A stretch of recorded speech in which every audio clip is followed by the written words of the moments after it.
ఈయనే మన బిల్లపన్న, సారీ మన సురేష్. ఈయన హిస్టారిక్ కమెడియన్, సారీ ఈయన మన హీరో. ఈ అన్న గురించి చెప్పాలంటే మాటలు సరిపోవు.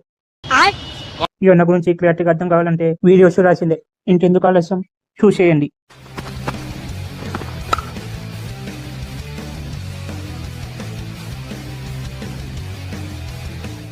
అందరూ క్రికెట్ ఆడటంలో బిజీగా ఉంటే మన అన్న బిల్డప్ చెప్పుకోవడంలో బిజీగా ఉన్నారు. ఇది కూడా ఒక గేమ్ అయినారా? చిన్నపిల్లలు వీళ్ళకంటే బాగా ఆడతారు కదరా. మరి నువ్వు ఎలా ఆడతావురా? ఎవరి దగ్గర ఏం మాట్లాడుతున్నావురా? నేను ఒక్కడనే మ్యాచ్ గెలిపించిన రికార్డ్ నాకుందిరా. నేను కొట్టే బాల్ గ్రౌండ్ దాటిపోవాల్సిందే. వీళ్ళు నేను ఆడే గేమ్ చూస్తే భయపడి పారిపోతారేమో. అది నా స్టామినా. ఈ విధంగా మన అన్న బిల్డప్ తో రెచ్చిపోయి మళ్ళతారు. ఈ మాటలు కెప్టెన్ వింటారు. వేరే వారు ఇంత ఓడాటింగ్ చేస్తున్నా అని కెప్టెన్ అన్న దగ్గరకు వస్తారు. నీకంత సీన్ ఉందా?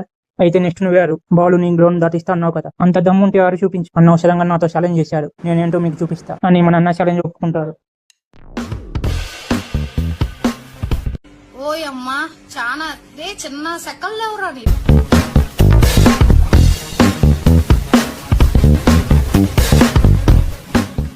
ఈ ఒక్క షాట్ తో మ్యాచ్ క్లోజ్.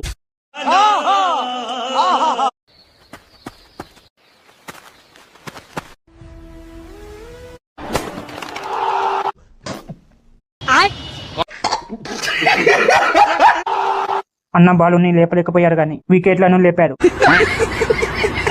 అన్న అవుట్ అయినందుకు తెగ ఫీల్ అయిపోతారు. అందరూ నవ్వుతారు. గ్రౌండ్ మొత్తం నవ్వులతో అయిపోతుంది. గ్రౌండ్ దాటిస్తానన్నావు, ఇదేనా బిల్డప్ ఇవ్వడం కాదు బ్రో. బ్యాట్ కి బాల్ తగలాలి. ఆ ఒక్క మాటతో లేచి 2 జేబుల్లో చేతులు పెట్టుకుని నడుచుకుంటూ వెళ్ళిపోతున్నాను. నేను ఎక్కడికి వెళ్తాను కూడా నాకు తెలియదు.